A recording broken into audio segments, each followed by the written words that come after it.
이제 대한민국 방위산업의 성장은 잠수함이 주도할 전망입니다. 잠수함은 미국과 유럽의 일부 군사 강국들만 시장을 점유하고 있어 진입 장벽이 매우 높은 시장이었습니다. 하지만 이제 그 벽을 대한민국이 허물고 있는데요. 그래서 준비했습니다. 오늘은 많은 분의 요청대로 대한민국 방위산업의 새로운 힘, 잠수함 수출에 대한 정보를 하나의 영상에 담았습니다.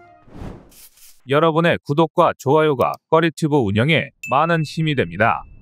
현재 대만은 잠수함 도입 사업을 진행하고 있습니다. 일명 하이쿤급 잠수함 사업인데요. 대만의 하이쿤급 잠수함 건조 사업은 대만이 자체적으로 잠수함을 개발하고 건조하는 첫 번째 프로젝트입니다. 이 프로젝트의 목적은 중국의 위협에 대비해 국방력 강화와 자주적인 군사력 확보를 위한 것으로 알려져 있습니다. 총 7척을 건조할 계획이며 초도함인 1번함은 건조를 끝내고 시험평가 중입니다. 그런데 대만 잠수함 도입 사업에 관한 이야기를 하기 전에 한국과 대만의 인연 혹은 악연에 대해 먼저 살펴봐야 할 것 같습니다. 대만은 한국과 유사한 부분이 많습니다. 두 나라는 공산주의 국가와 정치 군사적으로 첨예한 대립을 하는 와중에도 민주주의와 경제를 발전시켜 왔습니다. 그러나 어느 순간부터 한국과 대만은 서로 다른 길을 걷기 시작했는데요. 대한민국이 경제에서 대만을 누르며 급격한 성장을 하고 국방과 방산 분야에서는 비교도 안 되는 차이가 벌어진 것입니다.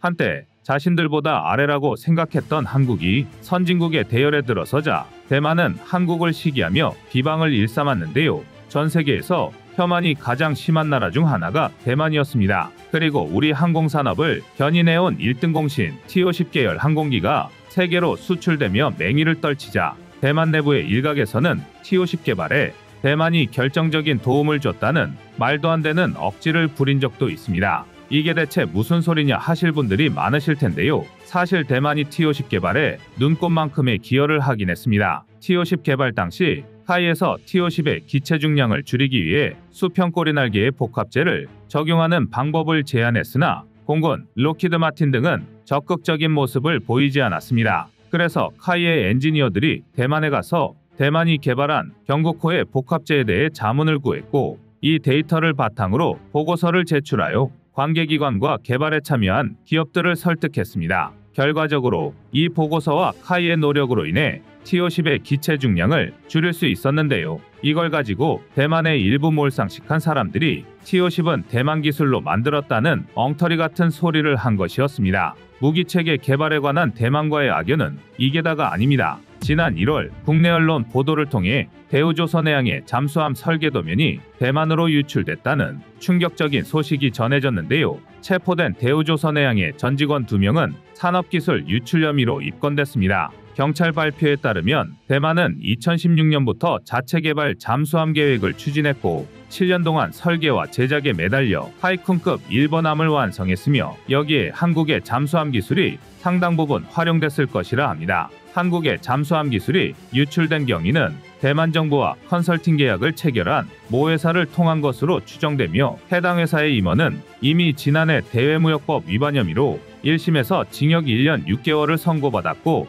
해당 회사에는 벌금 10억 원이 선고됐습니다. 그런데 추가 수사로 기술 유출 혐의까지 드러난 것입니다. 하지만 당사자들은 기술 유출 혐의를 부인한 것으로 알려졌습니다. 정확한 수사 결과는 확인되지 않지만 더 놀라운 사실은 따로 있는데요. 잠수함 설계도면 유출 사실이 처음 한국에 알려진 건 대만의 친중 성향 국회의원의 제보 때문이라는 것입니다. 한국은 중국과의 관계를 고려해서 대만의 잠수함 기술 수출을 허가하지 않고 있습니다. 그런데 대만 내 잠수함 개발 사업 관련자들 사이에서는 한국의 잠수함 설계도면이 유입됐다는 사실이 공공연한 비밀이었다고 합니다. 이 사실을 알게 된 대만의 친중국 회의원이 한국의 대만 대표부에 제보를 했고 이 제보가 우리 방사청과 국정원에 전달된 후 경찰이 수사에 나선 것입니다. 그러니까 대만은 겉으로 한국을 비하하고 조롱하는 등의 혐한을 일삼지만 사실은 한국의 첨단무기 개발 기술을 부러워하다 못해 수단과 방법을 가리지 않고 얻으려 했던 것이라 할 수 있습니다. 다른 무기체계도 아니고 국가기밀 중의 기밀인 잠수함 설계도면이 유출됐다니 정말 기가 막힐 노릇인데요. 여기서 또 한 번의 반전이 일어납니다. 대만이 한국의 설계도면까지 빼돌리며 건조한 하이쿤급 잠수함은 사업 자체가 난항에 빠져 좌초될 위기에 빠져 있습니다. 하이쿤급 잠수함 1번함에 한국의 잠수함 기술이 많이 녹아들어 있을 것이라고 합리적인 의심은 하지만 표면적으로 하이쿤급 잠수함은 미국이 제공하는 기술로 만들어졌습니다. 앞서 언급한 것처럼 대만은 모두 7척의 디젤 잠수함을 자체적으로 개발하는 사업을 진행하고 있는데요. 초도함인 하이쿤급 1번함은 전력화를 위한 시험평가 중입니다. 시험평가가 성공적으로 끝나면 매년 한 척씩 건조하는 목표로 사업이 진행되고 있지만 예상치 못한 난관에 부딪혔습니다. 어떻게 보면 충분히 예상할 수 있는데 대만의 경험 부족 또는 어리석음에서 비롯된 일이라는 게 더 맞는 표현일 것 같습니다. 같은 급의 함정이나 잠수함 등을 몇 척씩 건조하다 보면 초도함인 1번함의 건조 비용은 비싸더라도 2번함부터는 순차적으로 건조 비용이 내려가는 게 일반적인 수순입니다. 하지만 어떻게 된 것이 하이쿤급은 2번함도 1번함에 비해 건조 비용이 크게 떨어지지 않아 대만이 당황해하고 있다고 합니다. 문제의 원인은 미국인데요. 건조 자체는 대만에서 하지만 주요 기술과 장비, 부품들은 미국의 방산기업인 레이시온과 록히드 마틴 등이 제공했습니다. 그런데 미국의 방산기업들은 시스템 테스트 등 개발에 투입되는 관련 비용들을 모두 대만 측에게 떠넘겼고 이외에도 설계와 부품, 장비, 무장 등 각종 항목의 예상을 뛰어넘는 막대한 지출이 생겨나게 됐습니다. 한마디로 미국에게 호구가 잡혀 온팡지게 바가지를 쓴 셈입니다. 금액으로 얘기하자면 시제함 성격이 강한 하이쿤급 1번함에 들어간 총 건조 비용이 하나로 약 2조 2,400억 원입니다. 잠수함 건조 기술이 전무하다시피 한 대만이기에 관련 인프라 구축 등 초도함에는 많은 비용이 투입되는 건 충분히 있을 수 있는 일입니다. 그래서 대만도 1번함에 소요된 비용은 그렇다 쳐도 2번함부터는 1조 300억 원 정도면 건조가 가능할 것이라 예상했지만 미국 측이 제시한 건조 비용은 1조 7천억 원에 달합니다. 오죽하면 대만 국방부가 레이시온 등 미국 기업에게 건조 비용을 인하해달라고 요구했지만 미국 측은 근거가 희박하다며 단칼에 거절했습니다. 이 정도면 더럽고 치사해서 다 때려치우겠다는 소리가 나올 법도 한데요. 문제는 지금 대만이 찬밥 더운 밥 가릴 처지가 아니라는 겁니다. 중국의 눈치를 보는 다른 나라들은 대만에게 완성된 잠수함은커녕 관련 기술과 부품, 장비 등의 수출을 꺼리고 있어서 대만이 그나마 기댈 수 있는 건 미국밖에 없습니다. 하지만 잠수함 건조 비용이 천정부지로 치솟자 대만의회가 잠수함 건조 사업에 회의적인 의견으로 돌아서고 있어서 초기에 계획했던 7척에서 대폭 축소될 수도 있다는 전망이 나오고 있습니다. 그나마 비싼 돈을 들여 만든 잠수함의 성능이 괜찮기라도 하면 다행인데 그렇지도 않습니다. 하이쿤급 잠수함의 배수량은 2,800톤급으로 길이는 70m 혹은 8m 정도라 건조된 비용에 비해서는 체급이 작은 편입니다. 디젤 전기 추진 방식이지만 최근 디젤 잠수함의 필수 장비로 탑재되는 AIP 시스템이 빠져 있습니다. 게다가 마감 상태도 좋지 못해 잠수함 표면이 일부러 주름이라도 잡은 듯 울퉁불퉁한 모습입니다. 반면 최근 우리 해군에 인도된 대한민국의 신체함은 3,000톤급으로 길이 83.5m, 폭 9.6m로 일단 체급에서부터 하이품급을 압도합니다. AIP가 적용된 것은 당연하고 어뢰, 기뢰 등 24발의 무장을 운용하며 6발의 SLBM까지 발사할 수 있습니다. 디젤 잠수함으로는 세계 최고 수준이라고 할 수 있는데요. 그럼에도 1번함인 도산한창호함은 8,500억 원의 건조 비용이 들어갔고 2번함인 안모함과 3번함인 신체호함은 이보다 낮은 비용으로 건조된 것으로 알려져 있습니다. 게다가 한국의 잠수함은 수출 전망도 매우 밝은 편입니다. 캐나다가 추진 중인 잠수함 도입 사업 규모는 60조 원 규모이며 폴란드의 잠수함 도입 사업은 10조 원 규모입니다. 가장 강력한 경쟁 상대는 일본인데요. 하나오션 등 한국의 방산기업은 충분히 해볼 만하다며 자신감을 내비치고 있습니다. 이 사업들을 모두 수주하면 70조 원으로 대박이라는 말로도 모자랄 정도입니다. 또한 사우디아라비아도 4척의 잠수함 도입 사업을 진행 중인데요. 한국 방산기업들이 여기에 도전 중이며 노후화된 독일산 209급 잠수함을 운용하는 페루, 콜롬비아, 에콰도르, 아르헨티나, 칠레 등도 한국이 잠수함 수출을 노리고 있는 나라들입니다. 침몰해가는 대만의 잠수함 자체 개발 건조 사업을 보면 무기 체계를 독자적으로 개발하고 생산하는 것이 얼마나 어려운 일인지 알 수 있으며 이를 통해 대한민국이 가지고 있는 세계 최고 수준의 잠수함 개발 능력이 얼마나 대단한지도 알 수 있습니다. 한 가지 아쉬운 건 한국 해상무기 체계에서는 아직 K9 자주포, K2 전차, FA-50 등의 히트 상품이 나오지 않고 있다는 점인데요. 앞으로 잠수함 분야에서 이런 아쉬움을 해소할 수 있기를 기대해 보겠습니다. 여러분의 구독과 좋아요가 꺼리튜브 운영에 많은 힘이 됩니다. 정말 솔직하게 말해서 주관적인 요소를 싹 빼고 필리핀 잠수함 도입 사업에서 지금 가장 선정 가능성이 높은 건 다름 아닌 대한민국입니다. 하지만 제가 이리 말씀드린다고 한들 근거가 없으면 저희 꺼리튜브가 무작정 대한민국 무기체계라고 편을 든다고 생각하실 겁니다. 심지어 필리핀 잠수함 사업에 참여 중인 경쟁국의 면면이 절대 만만치 않습니다. 지금까지 공개된 정보를 종합해보면 대한민국을 제외하면 프랑스와 스페인이 가장 유력한데요. 먼저 스페인은 AIP를 탑재한 S-80 이삭 패럴급 잠수함을 제안했습니다. 이삭 패럴급 잠수함은 3,400톤이 넘어가는 대형 잠수함인데다 533mm 어뢰 발사관 6문을 탑재했고 UGM-109 토마호크, UGM-84 하푼, DM-2A4 중어뢰를 모두 운용할 수 있는 등 준수한 화력을 갖추고 있는데요. 그러나 눈에 보이는 게 전부는 아닙니다. 스페인이 S-80의 첫 설계를 시작한 건 무려 1980년대입니다. 본래는 프랑스와 공동으로 개발할 예정이었는데요.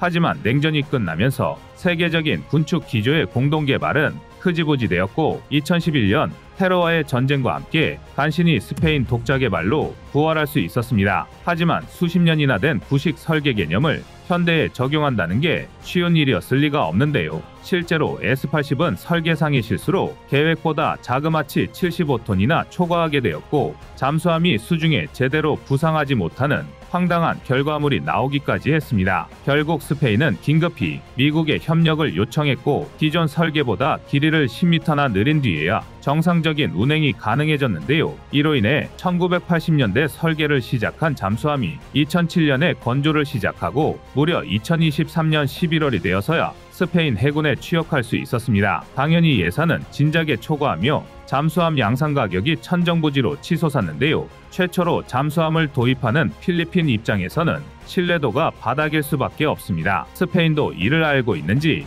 필리핀 해군의 잠수함 훈련과 운용, 유지보수에 필요한 기술 이전부터 자금 조달까지 모두 제공하겠다고 제안했습니다. 그것도 자신들이 도입 예산 100%를 대출해 줄 테니 일단 초도함을 인수해보고 대금을 지급하라는 파격적인 계약 조건이었습니다. 한편 조건은 프랑스도 만만치 않은데요. 프랑스는 배수량 1565에서 2000톤 규모의 스코르펜급 잠수함을 제안했습니다. 마찬가지로 533mm 어뢰 발사관 6문을 탑재했고 액조세 대한미사일 등을 운용할 수 있습니다. 단점이라면 후보군 중 가장 규모가 작다는 것일 텐데요. 그래도 AIP 탑재형은 작전일만 71일에 달해 최대 55일이 한계인 S-80보다 도리어 한 수 위입니다. 다만 역시 규모에서 오는 차이는 무시할 수 없기 때문에 무장 운용 능력이 다소 떨어지고 유지보수 비용이 높은 건 간과할 수 없습니다. 이에 프랑스는 스페인과 마찬가지로 필리핀 해군의 훈련을 지원하고 심지어 수비해군 작전기지의 확장 개발을 지원하겠다는 조건을 내걸었는데요. 스페인 S-80의 부족한 신뢰도를 감안하면 프랑스와 스코르펜급 잠수함이 대한민국의 가장 치열한 경쟁자로 지목되는 이유입니다. 이쯤에서 대한민국이 필리핀에 제안한 장보고3의 파생형 장보고3 PN 역시 알아보면 좋을 텐데요. 공개된 정보는 제한적이지만 다수의 소스에서 소나미 전투관리 시스템과 리튬이온 배터리 기술이 적용되었다는 파편 정보가 확인됩니다. 이는 곧 신뢰도 높은 장보고3 배치1을 기반으로 장보고3 배치2에 첨단 기술을 적용했다는 의미인데요. 그렇다면 규모 자체는 S-80과 스코르펜급 잠수함 사이지만 장보고3 배치1-2에 탑재된 범상어 중어뢰 UGM-84 하푼 대함 미사일, 해성3 잠대지 순항 미사일을 모두 운용할 수 있는 533mm ATP 발사관 6문은 물론이고 VLS까지 유지되었을 확률이 높습니다. 역시 대한민국 잠수함답게 화력 하나만큼은 경쟁 기종과 비교 자체가 민망할 정도로 월등합니다. 중국의 막대한 해상 전력에 대응하기 위해 비대칭 전력으로서 잠수함 도입을 고려 중인 필리핀에는 가장 중요한 요소입니다. 게다가 장보고3 피해는 대한민국이 세계 두 번째로 성공한 리튬이온 전지 AIP 조합이 탑재되면서 기존 납축 전지 AIP 조합 대비 수중 지속 항해와 고속 기동 시간을 크게 향상시켰습니다. 또한 배터리 수명이 2배 이상 연장되어 유지 보수 역시 압도적으로 편리한데요. 이미 성능 면에서는 대한민국의 장보고3 PN이 독보적이라는 걸 알 수 있으실 겁니다. 다만 한 가지 아쉬운 건 잠수함의 성능외적인 부분인데요. 대한민국이 장보고3 PN과 함께 통합 군수 지원을 제안한 것으로 확인되지만 구체적인 내용은 공개되지 않았습니다. 스페인, 프랑스가 제시한 파격 조건에 비하면 다소 모자란 것 아닐까 싶은 걱정이 드는데요. 그러나 정말 고려해야 할 건 제한된 조건보다는 필리핀의 안보 상황입니다. 최근 필리핀은 중국의 반발에도 불구하고 베트남과 함께 해안경비 협력 강화에 합의했고 미국과 일본을 불러들여 자국 해역에서 연합훈련까지 실시했습니다. 심지어는 인도로부터 브라모스 순항미사일을 대량으로 도입할 예정이기까지 한데요. 사거리만 290km, 비행속도는 마하 3에 육박하는 브라모스를 도입하게 되면 필리핀은 본토에서 중국과 가장 직접적으로 대립 중인 스프래틀리 군도를 직접 타격할 수 있게 됩니다. 중국에 비해 물량에서 열세일 수밖에 없는 필리핀이 연안에서 중국 해상 전력을 직접 타격할 수 있는 능력을 확보하는 셈입니다. 이처럼 필리핀은 당장의 위협은 대만이지만 양안 전쟁의 결과에 따라 다음은 자기들 차례가 될 수 있다는 걸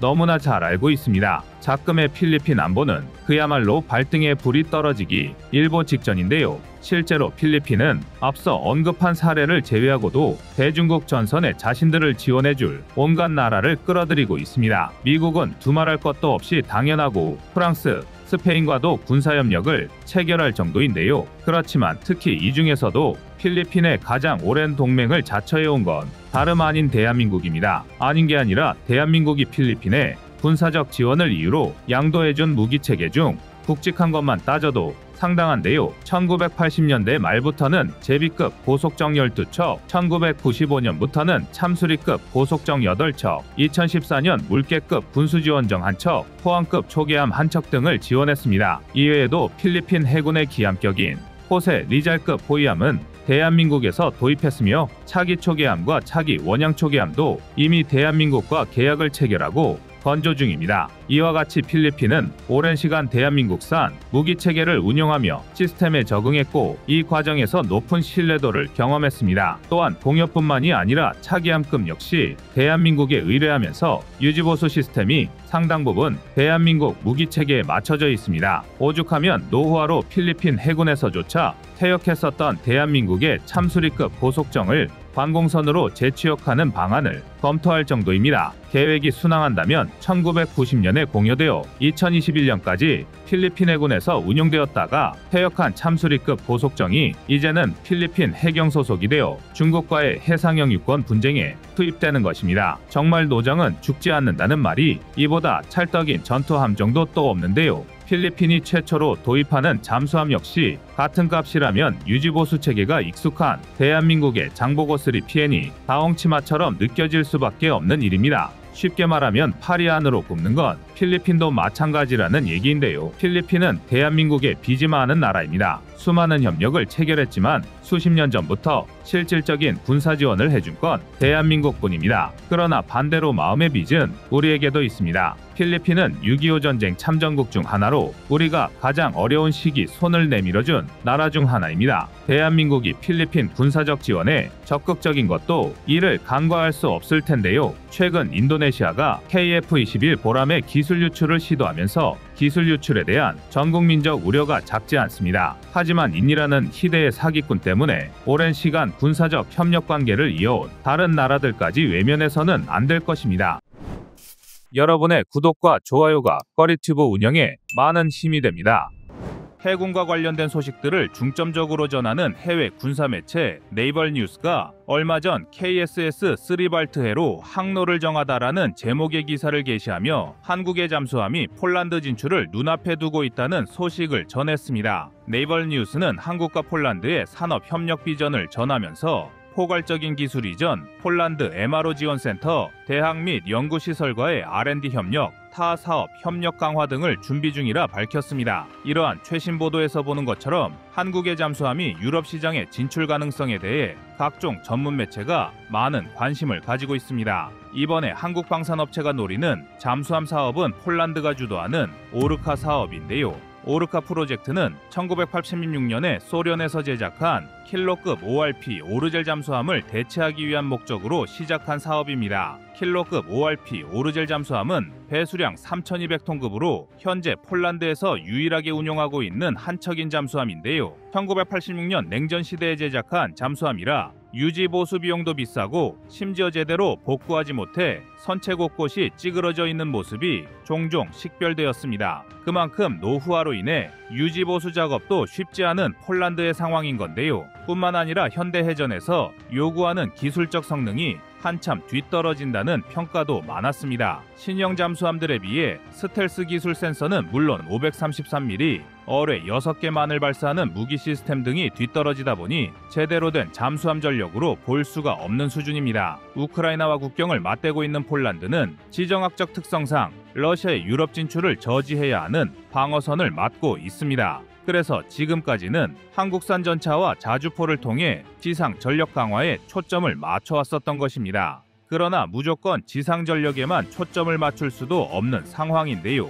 러시아 우크라이나 전쟁에서 해군력이 전쟁의 판도에 상당히 큰 영향을 미칠 수 있다는 것이 증명되었기 때문입니다. 일례로 마땅한 해군력이 없었던 우크라이나는 러시아의 킬러급 잠수함 5척을 속수무책으로 방치할 수밖에 없었습니다. 반면에 우크라이나의 견제를 받지 않는 러시아의 킬러급 잠수함은 해상에서 순항 미사일을 발사해 우크라이나의 지상군에게 피해를 줬는데요. 사실상 우크라이나 다음으로 러시아의 타깃이 될 폴란드의 입장에서는 러시아의 해군을 발트해서 설치게 둘 수는 없는 노릇이었습니다. 이에 따라 폴란드는 해군 현대화 사업의 일환으로 향후 운용이 가능한 잠수함 3척의 수주를 진행하고 있습니다. 사업 규모는 무려 3조 원 규모이며 빠르면 올해 7월 상위 3개 업체를 줄이고 2025년 상반기에 우선 협상 대상 국가를 선정할 것으로 예측됩니다. 현재까지 오르카 프로젝트에 도전장을 내민 국가는 독일, 프랑스, 스웨덴, 스페인 등 유럽 방산의 강호들과 대한민국입니다. 국내 방산업체는 장보고3 배치2 잠수함을 토대로 팀코리아를 구성해 오르카 사업 수주에 성공하겠다는 포부를 드러내며 잠수함 수출이 성사된다면 폴란드 해군은 향후 30년 이상을 운용할 수 있는 압도적인 성능의 잠수함을 제공받게 될 것이라 자부했는데요.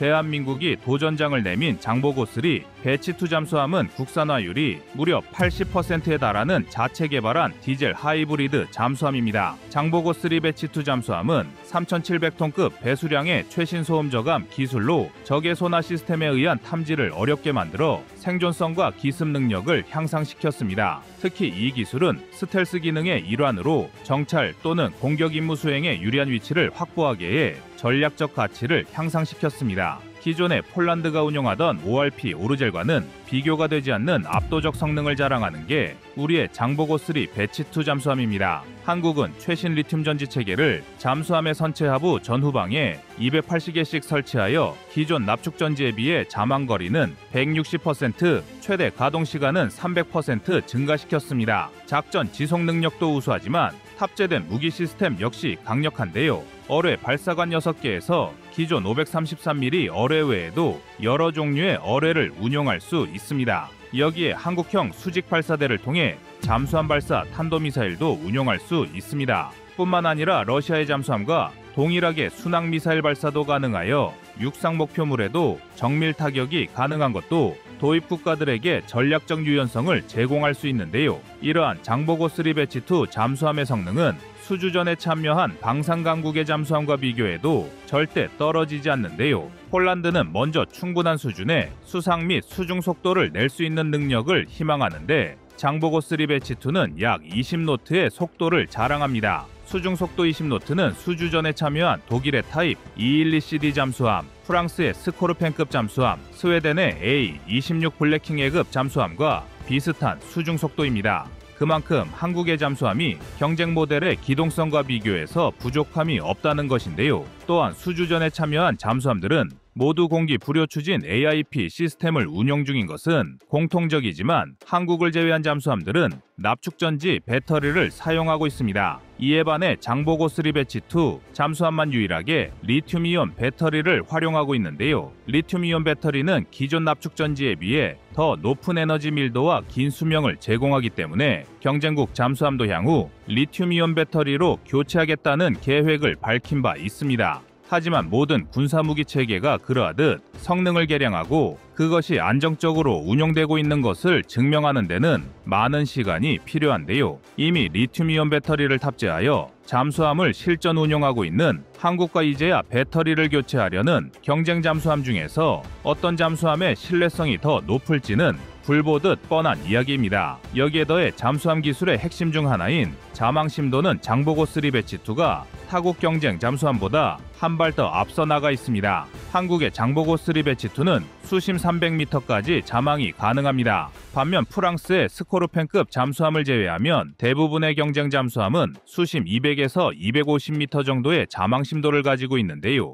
더 깊은 자망 심도는 적의 소나 시스템에 의한 탐지 확률을 낮출 수 있습니다. 수심이 깊어질수록 음파 탐지가 어려워지며 여기에 수온 변화층을 활용하면 소나 음파를 굴절시켜 탐지를 더욱 어렵게 만들 수 있기 때문인데요. 또한 자망 심도가 깊을수록 적 공격으로 인한 폭발도 수압으로 인해 충격이 분산되어 잠수함의 피해를 줄일 수 있습니다. 이렇듯 잠수함의 자망 심도는 생존성을 증대시키고 작전의 성공 확률을 높일 수 있는 매우 중요한 기술인데요. 한국의 장보고 3 배치 2는 경쟁 잠수함보다 더 우월한 자망 심도를 갖추고 있기 때문에 폴란드의 주목을 받고 있습니다. 뿐만 아니라 군 전문가들은 대한민국의 서해와 폴란드의 발트해가 작전 환경의 유사성이 크다는 것도 한국에 유리한 요소로 분석하고 있습니다. 한국을 방문했던 파베우 베이다 폴란드 국방차관은 해저나 염분 등의 수질 조건이 한국의 서해와 폴란드의 발트해가 유사하다는 점을 토대로 폴란드의 지형적 조건에 부합하다고 생각한다고 직접 언급하기도 했습니다. 그만큼 폴란드에게 있어서 한국산 잠수함들은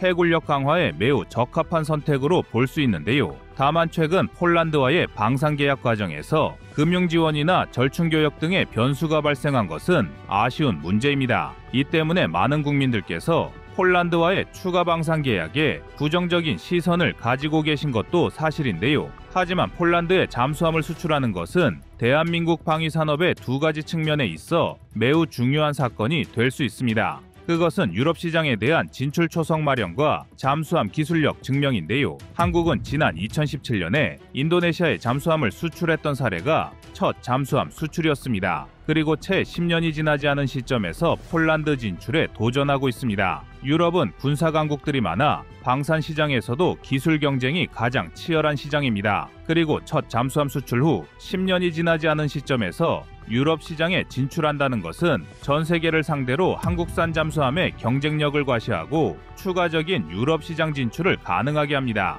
여기에 독일, 프랑스 등 대표적인 잠수함 강국들과의 경쟁에서 한국 잠수함이 선택을 받는다면 한국의 기술력이 세계적인 수준이라 인정받을 수 있습니다. 그렇기 때문에 한국 잠수함의 폴란드 진출을 단순히 한국과 폴란드만의 관계로 바라볼 것이 아니라 조금 더 넓은 시각에서 유럽과 세계 시장 진출을 위한 포석으로 바라봐야 합니다. 또한 유럽의 주요 방산 강국들이 한국을 견제하려는 시점에서 잠수함의 첫 유럽 진출이 성공적으로 마무리된다면 정치적인 이해관계를 뛰어넘어 오직 성능만으로 수출에 성공한 하나의 사례가 될 것입니다. 분명 폴란드와는 수은법 문제 등으로 국내 여론이 부정적임은 틀림없습니다. 그러나 잠수함 한 척을 수출하면 고급 승용차 2만 대를 판 것과 유사한 경제 효과를 얻는다는 분석처럼 이번 잠수함 사업은 한국 방위 산업의 새로운 활로와 경제적 이익의 증대에 많은 도움이 될 것입니다. 이제는 전투기와 전차를 넘어 잠수함 분야에서도 대한민국이 전 세계에서 활약하는 날을 기대해 보겠습니다. 여러분의 구독과 좋아요가 꺼리튜브 운영에 많은 힘이 됩니다. 얼마 전 하나오션은 캐나다 최대 방산 전시회인 CANSC에 한국 기업으로는 유일하게 참가하였습니다. 캐나다는 노후화된 기존의 잠수함들을 대체할 목적으로 12척의 신형 잠수함 도입을 진행하고 있는데요. 해외 전문지 네이버뉴스는 한국의 잠수함 기술력에 대해 세계에서 5번째로 잠수함을 수출하였고 8번째로 3,000톤급 잠수함을 독자 개발한 나라로 소개하고 있습니다. 특히 한국의 잠수함에 대해 매체는 기존 디젤 잠수함 중 가장 강력한 무장과 가장 긴 잠항 시간을 자랑한다며 캐나다의 차기 잠수함 사업의 가능성이 높다고 평가를 했습니다. 해군에 대한 전문적인 소식을 다루는 네이버 뉴스에서 한국의 잠수함 기술에 대해 매우 긍정적인 평가와 전망을 내놓은 것인데요. 사실 지금까지 대한민국이 북미 시장에 진출하지 못한 이유는 캐나다가 새로운 무기 체계를 도입할 필요성을 크게 느끼고 있지 못했기 때문입니다. 한국산 무기가 아무리 좋은 성능을 가지고 있어도 캐나다의 무기 수요가 크지 않아 대규모 방산 수출을 시도하기 어려웠던 것인데요. 그러나 이번만큼은 다릅니다. 캐나다의 적성국들이 해군력의 몸집을 키우기 시작한 것입니다. 러시아는 올해 2월에 크냐즈 포자르스키 잠수함의 시운전을 완료했다고 밝혔으며 여기에 더해 러시아의 신형 잠수함에는 불라바 대륙간 탄도미사일 16발을 장착하고 스텔스 기능을 강화한 상태라는 분석이 나오고 있습니다. 또한 중국이 3번째 항공모함인 푸제남에 이어 4~5번째 항공모함 개발에 박차를 가하며 태평양의 안보와 평화를 위협하고 있는데요. 이러한 상황에서 태평양 방어가 중요한 캐나다도 상황이 다급해졌습니다. 캐나다는 현재 노후화된 빅토리아급 잠수함을 운용하고 있는데요. 빅토리아급 잠수함은 1980년대 영국 해군의 핵잠수함 전력보안 목적으로 건조된 어폴더급 디젤 잠수함을 1990년대 말에 이르러서야 캐나다가 중고로 도입한 잠수함입니다. 잠수함의 크기, 속도, 잠항시간 등의 스펙은 작전을 수행하는데 큰 문제가 없었으나 역시 중고품의 한계는 뚜렷했습니다. 빅토리아급 잠수함은 도입 당시부터 캐나다에게는 골칫덩어리로 전락했는데요. 인수 직후부터 기계 고장과 선체 용접 문제 등이 지속되면서 제대로 된 운용이 불가했습니다. 또한 현대전에 필수적인 공기분류 추진 시스템도 없다 보니 신형 잠수함들과 비교해서 수중작전 능력에 제한점이 존재했습니다. 이렇듯 노후화된 무기체계가 늘 그렇듯이 유지보수의 문제점이 속출하다 보니 캐나다는 신형 잠수함 12척을 도입하는 캐나다 순찰 잠수함 프로젝트를 추진했습니다. 특히 러시아 함대의 성장과 캐나다의 북극 영토 방어를 목적으로 캐나다의 동서해안에 각 6척씩 총 12척을 운용할 계획인데요. 캐나다는 세계에서 가장 긴 해안선을 가진 나라입니다. 대서양과 태평양, 북극해를 접하고 있어 주요 해안선의 길이만 합쳐도 20만 2천 km에 달합니다. 이러한 긴 해안선과 북극해의 열악한 작전 환경을 감안할 때 캐나다는 대형 잠수함을 선호할 수밖에 없는 환경을 갖추고 있습니다. 그리고 이러한 캐나다의 작전 환경에 적합한 잠수함이 대한민국의 장보고3 배치2 잠수함인 것입니다. 이번 캐나다 잠수함 도입 사업은 적게는 60조 원에서 최대 80조 원 규모로 추산됩니다. 한 척당 구입 비용 자체는 2조에서 3조 원 정도가 될 전망이지만 운영 과정에서 들어가는 유지 비용과 총 수명 주기 비용을 모두 포함하면 최대 80조 원으로 추산된다는 분석이 나오고 있는데요. 여기서 총 수명 주기 비용이란 무기의 최초 개발부터 폐기 처분까지 드는 모든 통합 관리 비용을 일컫습니다. 한국이 2023년도에 방위산업으로 총 19조 원대의 수익을 얻었다는 점을 감안하면 60조 이상의 이번 캐나다 잠수함 사업을 수주한다면 그 경제적 이익은 이루 말할 수 없는 수준입니다. 장보고3 배치2 잠수함은 캐나다가 요구한 조건들을 모두 충족하고 있는 상태입니다. 캐나다가 내건 조건은 첫째, 핵잠수함이 아닌 공기분류 추진 체계를 갖춘 디젤 잠수함일 것입니다. 장보고3 배치2 잠수함은 세계에서 최초로 공기분류 추진 체계와 리튬이온 배터리를 동시에 탑재한 명품 디젤 잠수함이라 평가받고 있어 해당 조건에 제격인데요. 두 번째는 캐나다 특유의 넓은 해상작전 범위를 커버할 수 있는 장거리 자막 능력을 요구했습니다. 장보고3 배치2 잠수함은 앞에서 말한 AIP와 리튬이온 배터리의 동시 탑재 덕분에 현존하는 잠수함 중 가장 배터리 수명이 길어 최대 항속거리도 18,520km로 캐나다가 요구하는 장거리 항해에도 적합합니다. 마지막으로 대다수가 미국제 무기체계인 캐나다로서는 수입하는 잠수함과 미국 장비들과의 호환과 체계 통합이 중요한데요. 그러다 보니 미군 장비와의 호환성 및 후속 군수 지원 능력을 요청했습니다. 장보고3 배치2 잠수함은 미국제 통신 장비를 통합할 수 있도록 설계되어 있어 캐나다 해군의 기존 통신망과 원활하게 연결이 가능합니다. 또한 미국의 토마호크 순항미사일과 호환이 가능하며 이는 캐나다가 요구하는 장거리 타격 능력을 제공해줍니다. 모듈식 설계로 최신 기술들과 손쉽게 통합이 가능하다는 장점을 갖추고 있는 만큼 우리 대한민국의 장보고3 배치2 잠수함은 캐나다의 작전 성능 요구를 모두 맞춰줄 수 있습니다. 반면 경쟁자로 참가하는 국가들의 잠수함은 캐나다의 조건에 완벽하게 부합하지 못하는 항목들이 많습니다. 이번 캐나다의 잠수함 사업에는 한국을 제외하고 디젤 잠수함의 명가라고 불리는 독일을 비롯해 프랑스, 스웨덴, 스페인, 일본 등이 참가하고 있습니다. 각국의 몇몇만 살펴봐도 모두 국제사회에서 잠수함 기술이 뛰어나다고 평가받는 국가들입니다. 그 중에서 독일은 타입 21CD를 후보로 내세울 것으로 예측됩니다. 해당 모델은 폴란드 수주전에도 내세운 동일 기종의 잠수함이라 한국의 장보고3 배치2 잠수함과도 연달아 경쟁하게 되었는데요. 다만 아직 제대로 건조 작업도 되지 않은 잠수함으로 2023년이 되어서야 건조 작업이 시작되는 등 건조 속도가 늦다 보니 2029년은 되어야 취역이 이뤄질 것이라는 전문가들의 분석이 나오고 있습니다. 2026년에 선도함의 해군 인도가 예정된 장보고3 배치2 잠수함보다 3년이나 늦어지는 일정인데요. 당장 러시아와 중국 등 적성국의 위협이 증가하는 마당에 지금으로부터 최소 5년 이상의 시간을 더 기다려야 하는 건 캐나다에게 있어 매력적이지 못한 선택지입니다. 다음으로 프랑스의 경우에는 기존보다 작은 3,000톤급 규모의 바라쿠다급을 제시했는데요. 바라쿠다급은 디젤 잠수함을 원하는 캐나다의 요구사항과 맞지 않는 핵잠수함입니다. 따라서 바라쿠다급 잠수함은 디젤 잠수함이 아니기 때문에 후보에서 탈락할 것은 자명한 상황입니다. 이외에도 스웨덴은 3,000톤급 A26형 잠수함을 제시했지만 역시 내부적인 문제로 인해 스웨덴 군 당국이 요청한 두 척도 2027년이나 2028년은 되어야 인도될 예정으로 한시가 급한 캐나다의 입장에서는 좋은 선택지로 보기 어렵습니다. 또한 스페인의 S80급 잠수함은 네덜란드, 인도, 필리핀의 차기 잠수함 사업에 계속 지원하고 있지만 별다른 성과를 얻지는 못하고 있는데요. 결론적으로 유럽 국가 중 캐나다의 요구 조건을 정확하게 반영한 잠수함은 없기 때문에 한국의 수주 가능성이 계속해서 올라가고 있는 상황입니다. 그리고 이러한 상황에서 한국의 발목을 잡으려는 것이 바로 일본인데요. 일본은 타이게이급 잠수함을 후보로 내세우고 있습니다. 지난 2020년 일본함이 취역하고 이어 이번함을 진수한 타이게이급은 리튬이온 배터리를 동력원으로 하고 있습니다. 길이는 84.5m